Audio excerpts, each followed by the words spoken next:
11 मार्च 2024 पूरे 7 सालों के बाद CAA एक्ट भारत में लागू हो ही गया। Made a crucial announcement regarding the implementation of the Citizenship Amendment Act. इस कानून ने पूरे देश में खलबली मचा रखी है। काफी हंगामा भी हुआ इस नए कानून को लेकर।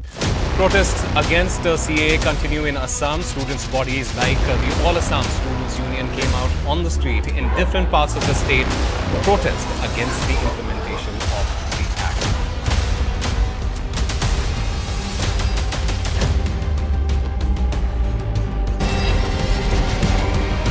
All Assam Students Union, which has spearheaded the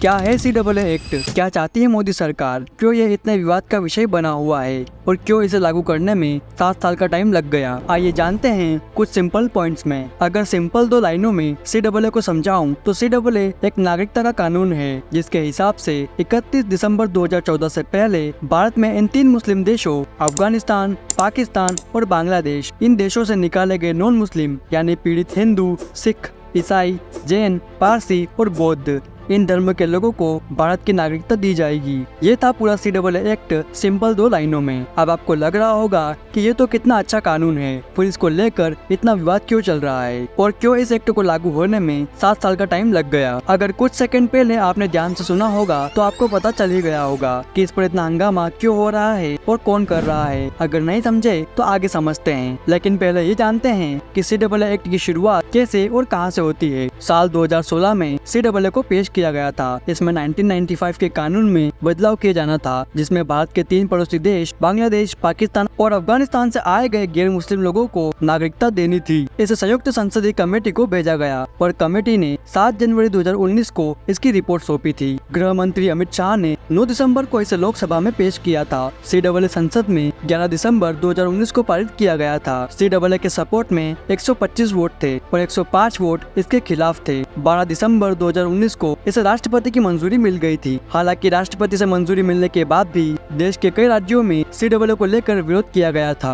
विरोध का सीधा सा कारण है कि ये एक्ट सिर्फ नॉन मुस्लिम्स के लिए है। इसी बात पर यह सब हंगामा हो रहा है। लोगों का कहना है कि आप धर्म के आधार पर कोई कानून नहीं बना सकते। अगर ऐसा है तो वक्फ बोर्ड क्या कर रहा है? वो भी तो धर्म के आधार पर ही बना है। और भी ऐसे बहुत सारे कानून हैं जो धर्म के आधार पर बने हैं, लेकिन उन पर कोई सवाल नहीं उठाता। देखिए इन वीडियो में।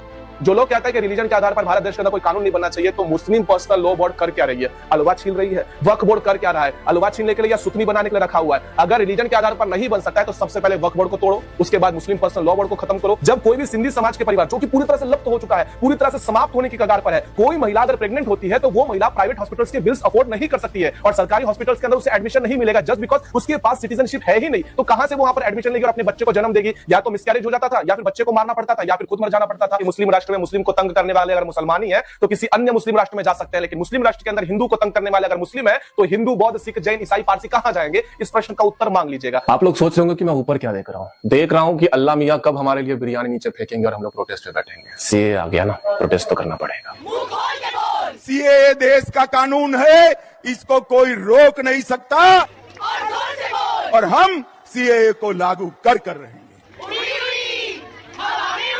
अगर हम अपने देश के अंदर झांक कर देखें तो कुछ लोग ऐसे हैं जो हमारे देश के अंदर CAA का विरोध कर रहे हैं। क्या आपको आज तक पता था कैसा कोई माइनॉरिटी मिनिस्ट्री भी है जो कि हिंदुओं को एक्सक्लूड करता है? नहीं ना। हमारे देश के अंदर एक स्पेसिफिक लैंड राइट्स लॉ है जो कि हिंदुओं को एक्सक्लूड करता है, वक्फ बोर्ड। हमारे भारत देश के अंदर स्पेशल रिलीजियस एजुकेशन राइट्स है जो कि हिंदुओं को एक्सक्लूड करते हैं, जो कि है आर्टिकल 30। आप में से कितने लोगों को पता था कि आर्टिकल 30 जैसा भी कुछ है? हमारे देश के अंदर स्पेशल राइट्स दिए जाते हैं अपने रिलीजियस प्लेसेस को मैनेज करने के लिए, लेकिन यहाँ पे भी हिंदुओं का कोई नामो निशान नहीं है। यहाँ पे भी हिंदुओं को एक्सक्लूड किया जाता है। क्या आपको ये जो लोग हैं जो इस CAA कानून का विरोध कर रहे हैं, इन्होंने कभी ये चीज बताया? ऐसे लोग जो घुट घुट कर इतने सालों से जी रहे थे, छुप छुप कर जी रहे थे, अपने पड़ोसियों से भी छुप रहे थे, या किसी को बता नहीं रहे थे कि हमारे घर में कितने लोग हैं, ऐसे लोगों को एक दूसरा चांस मिलेगा जीने का। बहुत सारे न्यूज पोर्टल जो हमारे देश के बाहर के हैं, जो कि कश्मीर के मुद्दे पे हमेशा पाकिस्तान का सपोर्ट करते हैं, उन्होंने ये आर्टिकल छापे कि CAA मुस्लिम्स का विरोधी कानून है। ये लोग सिर्फ इसलिए ऐसा छाप रहे हैं क्योंकि जो रिलीजियस माइनॉरिटीज पाकिस्तान के अंदर है, बांग्लादेश के अंदर है, अफगानिस्तान के अंदर है, ये नहीं चाहते कि वो वहां से इंडिया आए। अगर वो इंडिया आते हैं और यहाँ पे अपना जीवन हंसी खुशी बिताते हैं तो इन लोगों को उनकी बेटियां नहीं मिलेंगी, इन लोगों को उनके